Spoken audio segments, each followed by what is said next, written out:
gente, questão número 3. Em uma variedade de petúnia, as flores podem ser brancas, róseas ou roxas. Suponha que essas cores de flores resultem de pigmentos cuja síntese é determinada por genes com segregação independente, que participam em uma mesma via metabólica, conforme esquematizado abaixo.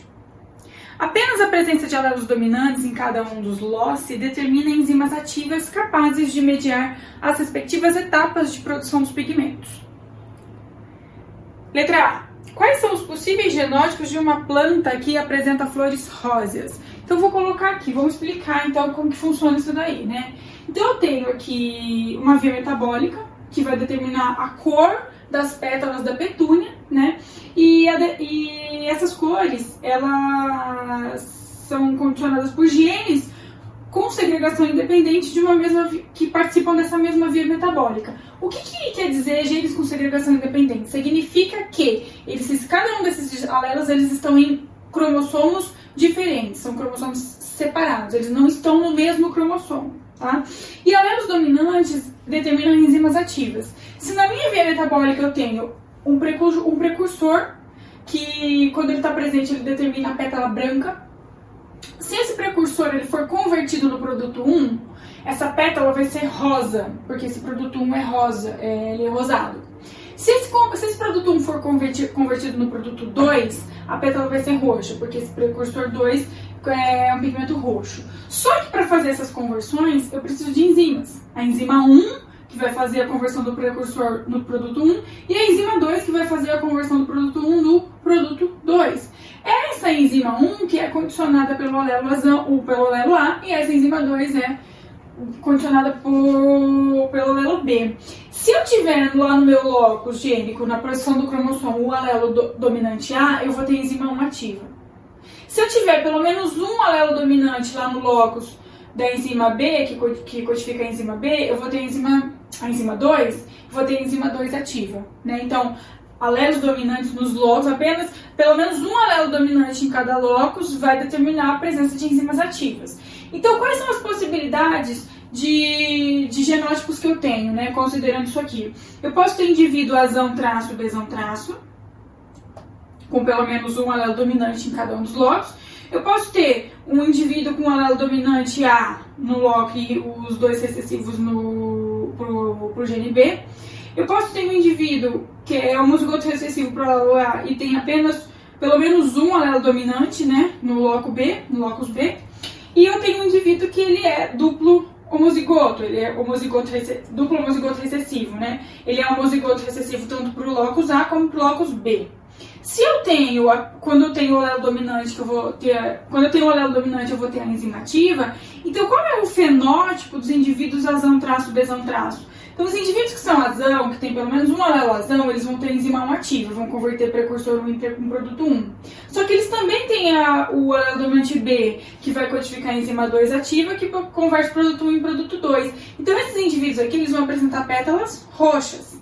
Já esses indivíduos aqui, eles têm o alelo dominante pro loco A, então eles têm a enzima 1 ativa, converter o precursor 1 em produto 1.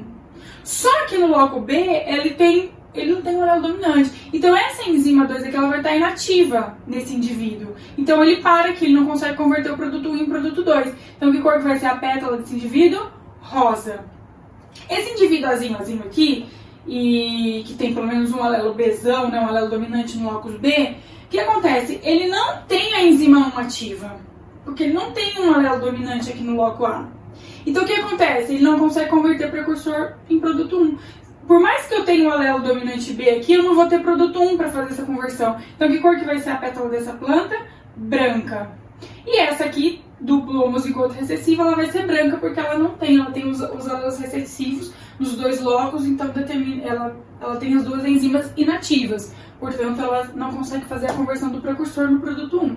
Então, ela também vai ser branca. Aí, a letra A. O que está perguntando aqui na letra A? Quais os possíveis genótipos de uma planta que apresenta flores róseas? Então, a flor rosa é essa aqui, né? Quando eu tenho azão traço, eu quero dizer que isso aqui pode ser azão, bezinho, bezinho, ou azão, azinho, bezinho, bezinho, que foi o que eu coloquei aqui. Então, esses são os possíveis genótipos das plantas que apresentam flor rosa. Letra B. Quais são as proporções genotípica e fenotípica esperadas entre os descendentes do cruzamento de plantas com genótipo azão, azinho, bezão, bezinho com azinho, azinho, bezinho, bezinho? Demonstre os cruzamentos. Então eu tenho aqui os indivíduos que vão se cruzar, né? Um duplo heterozigoto e um duplo homozigoto recessivo. Para fazer o cruzamento, eu vou ter que ver quais são os gametas que esse indivíduo aqui produz.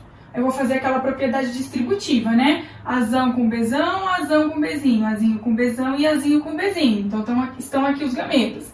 Quais os tipos de gametas que esse indivíduo aqui produz? Azinho, bezinho, azinho, bezinho, azinho, bezinho, azinho, bezinho. Só azinho, bezinho. Então eu coloco ele aqui. E eu vou fazer o cruzamento. Quando um gameta azão, bezão encontra um gameta azinho, bezinho, eu vou ter um indivíduo azão, azinho, bezão, bezinho. E eu faço para esse e para esse. Eu tenho aqui o meu resultado, né? Eu quero a proporção genotípica e fenotípica. Quantos genótipos diferentes eu tenho aqui? Tenho 4 genótipos diferentes. Então, a minha proporção vai ser 1 para 1 para 1 para 1. Um indivíduo azão, azinho, bezão, bezinho. Um indivíduo azão, azinho, bezinho, bezinho. Um indivíduo azinho, azinho, bezão, bezinho. E um indivíduo azinho, azinho, bezinho, bezinho. Certo? Então, essa aqui é a minha proporção genotípica. 1 para 1 para 1 para 1. E agora a minha proporção fenotípica. Então eu vou consultar a minha tabela aqui e vou ver. Esse indivíduo que apresenta pelo menos um alelo dominante nos 2 locos, que cor que ele é? Roxo. Esse indivíduo que apresenta o alelo dominante no loco A e os 2 recessivos no loco B, ele é rosa. Esse indivíduo que é homozigoto recessivo para o alelo A e heterozigoto para o alelo B, ele não tem a enzima 1 ativa, então ele não converte precursor em produto 1. Então que cor que é a pétala dele? Branca. E esse indivíduo aqui duplo homozigoto recessivo também é branco pelo mesmo motivo, ele não tem a enzima 1 ativa. Então qual vai ser a minha proporção fenotípica aqui? 1 para 1 para 2. Porque eu tenho um indivíduo roxo, um indivíduo rosa e 2 indivíduos brancos.